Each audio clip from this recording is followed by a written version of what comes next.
ত্রয়োদশ জাতীয় সংসদ নির্বাচনের ভোট গ্রহণ ও গণভোটকে আন্তর্জাতিক গণমাধ্যম গুরুত্বের সাথে তুলে ধরেছে। শেখ হাসিনার পরবর্তী সময়ে দেশের রাজনৈতিক পরিস্থিতি বিশ্বমঞ্চে নজর কাটছে। আন্তর্জাতিক সংবাদ সংস্থা রয়টার্স, ব্রিটিশ সংবাদ মাধ্যম দ্য গার্ডিয়ান, ব্রিটিশ সম্প্রচার সংস্থা বিবিসি, কাতারি সংবাদ মাধ্যম আল জাজিরা, ভারতীয় সংবাদ মাধ্যম এনডিটিভি, আরব সংবাদ মাধ্যম আরব নিউজ, ভারতীয় সংবাদপত্র দ্য হিন্দু ভোট গ্রহণের দিন থেকে লাইভ সম্প্রচার চালাচ্ছে তারা।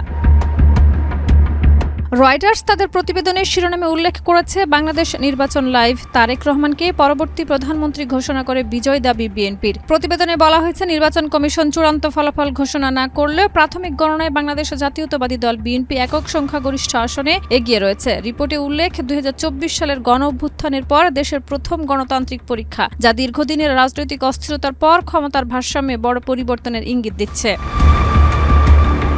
বিবিসি ভোটের ফলকে তারেক রহমানের প্রত্যাবর্তন হিসেবে দেখেছে। লাইভে তারা বাংলাদেশের নির্বাচনের প্রক্রিয়া, জননিরাপত্তা ও অর্থনীতির প্রভাব বিশ্লেষণ করেছে। আল জাজিরা শিরোনামে দিয়েছে, নির্বাচনের সংখ্যাগরিষ্ঠতার দাবি বিএনপির, সরকার গঠনের প্রস্তুতি, যেখানে প্রাথমিক ফলাফলের ভিত্তিতে বাংলাদেশের রাজনীতিতে ক্ষমতার ভারসাম্যের পরিবর্তনের ইঙ্গিত দেখানো হয়েছে। দ্য গার্ডিয়ান প্রধান প্রতিবেদনে লিখেছে, হাসিনা পরবর্তী প্রথম নির্বাচনে বিএনপির জয়ের দাবি, যেখানে নির্বাচনের ফলকে গণতন্ত্রের পরীক্ষা হিসেবে অভিহিত করা হয়েছে। ভারতের এনডিটিভি তারেক রহমানের নেতৃত্বে বিএনপির জয়কে বিস্ময়ের সঙ্গে দেখছে। আনন্দবাজার পত্রিকার শিরোনামে বলা হয়েছে, ব্যবধান বাড়াচ্ছে বিএনপি, ২ আসনেই জয়ী তারেক, তবে হচ্ছে না কোনো বিজয় মিছিল। গণনা নিয়ে প্রশ্ন তুলে বিবৃতি জামায়াতের।